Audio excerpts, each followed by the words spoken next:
The echoes of the final bell had barely faded before the numbers began to take shape.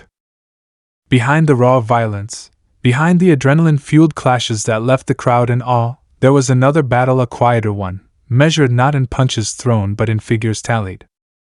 UFC 312 had delivered everything it had promised: knockouts that defied logic, wars that pushed fighters beyond their limits, and moments that cemented new names in the sport's history.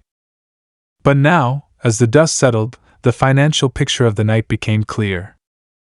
At the top of the list stood Dricus du Plessis, the man who had emerged from the war with the biggest reward, not just in glory, but in compensation.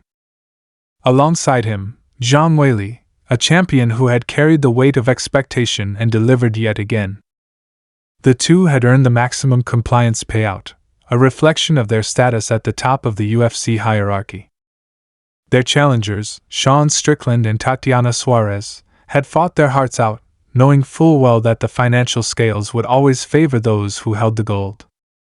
And then there was Jake Matthews, a veteran whose years in the octagon had secured him one of the highest payouts of the night, a testament to his endurance and longevity in a sport that often chewed up fighters and spit them out before they ever saw such rewards.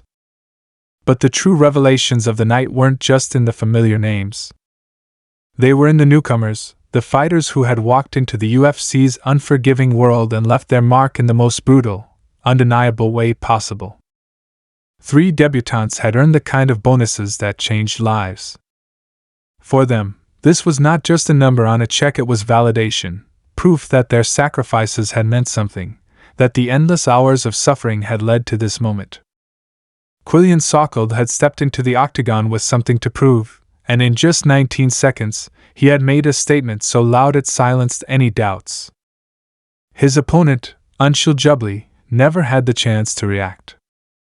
The moment the fight began, Sockeld was a storm, a force of destruction that left no room for hesitation. A perfectly timed shot, a single devastating blow, and it was over. The $50,000 bonus was his, but more than that, he had etched his name into the minds of everyone watching. He was not just another debutante. He was a threat. Cody Steele and Rong Shu had taken a different path to their reward. They hadn't ended their fight in a flash. They had endured. They had bled for it. Their war had been the kind that left the crowd on the edge of their seats, gasping at every shift in momentum. A battle where either man was willing to break, where every second felt like it could be the last.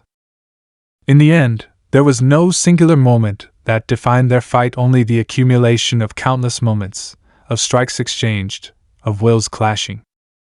When it was over, when the dust had settled, they had earned more than just the admiration of the crowd. They had earned the $50,000 bonus, a reward for the kind of fight that reminded the world why they watched in the first place. And then there was Taliesin Teixeira.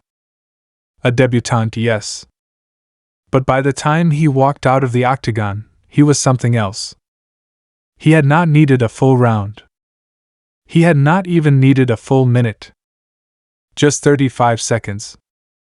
That was all it took for him to land the elbow that turned Justin Tafa's night into a nightmare. A strike so vicious, so precise, that the crowd barely had time to process what had happened before Tafa was on the canvas, the fight already over. The kind of finish that sent a message. The kind that earned him the same $50,000 performance bonus as the others, but with something extra, a warning to every fighter in his division that a new name had arrived, and it had arrived with violence. The numbers were now on paper. The payouts, the bonuses, the rewards for the carnage of the night. But those figures did not tell the whole story. They did not capture the desperation in a debutante's eyes as he stepped into the cage, knowing that this might be his only shot to prove he belonged. They did not measure the weight of years spent clawing through the regional circuits, fighting for scraps, just for the chance to stand here under the bright lights. They did not reflect the pain, the sacrifices, the countless injuries endured in silence. UFC 312 was over. The numbers had been recorded, the winners rewarded. But for those who had stepped into the octagon, the real battle was just beginning. Because in this sport, there was no time to celebrate. The next fight was always waiting. The next challenge always looming.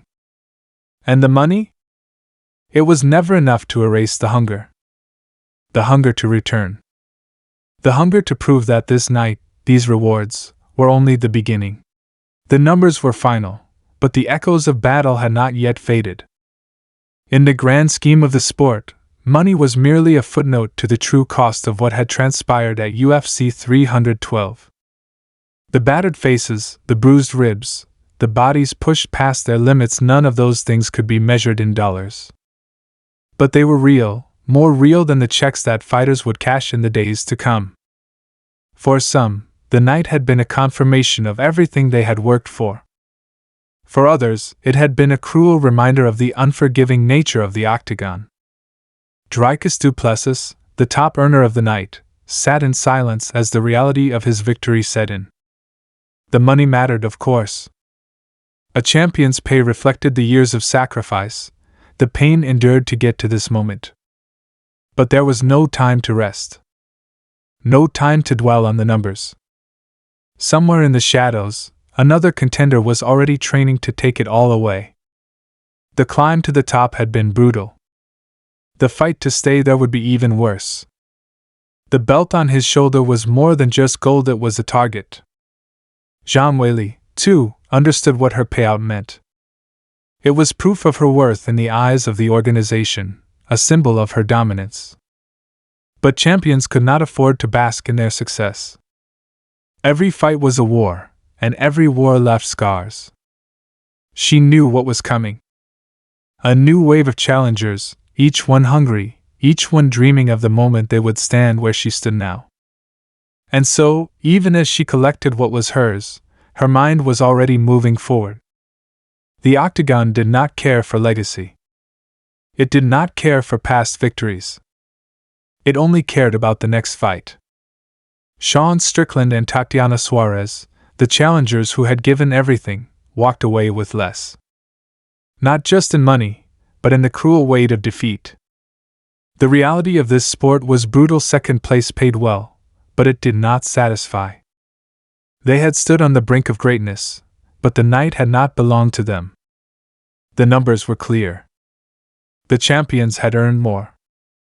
And that was how it was meant to be. There were no participation trophies in this world. Only winners. And those who spent the rest of their careers chasing what had slipped through their fingers. But if there was one undeniable truth of the night, it was this: the debutantes had arrived. Quillian Sockeld, Cody Steele, Rong Zhu, and Taliesin Teixeira had not just fought at UFC 312.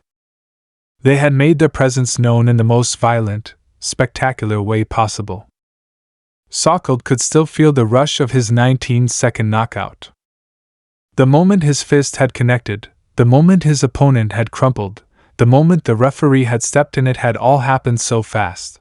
But he would relive it forever. That $50,000 bonus in his pocket? It was more than just money. It was validation. He had spent years fighting in obscurity, waiting for this opportunity. And in less than half a minute he had seized it. The world knew his name now. But that knowledge came with a price. The next time he stepped into the octagon, there would be expectations. He would no longer be just another fighter. He would be a target. Steele and Zhu had earned their rewards through war. Their fight had been a whirlwind, a brutal symphony of fists and blood that had left the audience breathless. The $50,000 fight of the night bonus was a recognition of their effort, of the punishment they had endured. But in the days to come, they would feel it. The pain, the bruises, the silent moments where they would question if it had all been worth it. And yet they both knew the answer.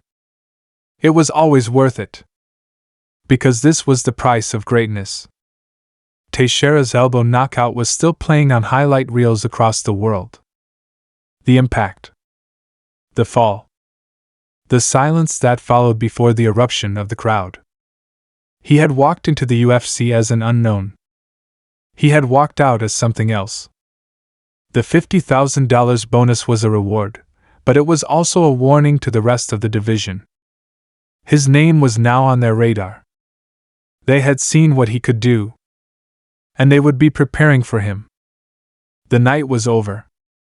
The payouts were final. But the story of UFC 312 was far from finished. For some, it was the beginning of something greater. For others, it was a bitter reminder of how close they had come. And for all of them, there was only one certainty: the next fight was always coming. The next war was already on the horizon. Because in this world, money was just a number. Legacy was everything.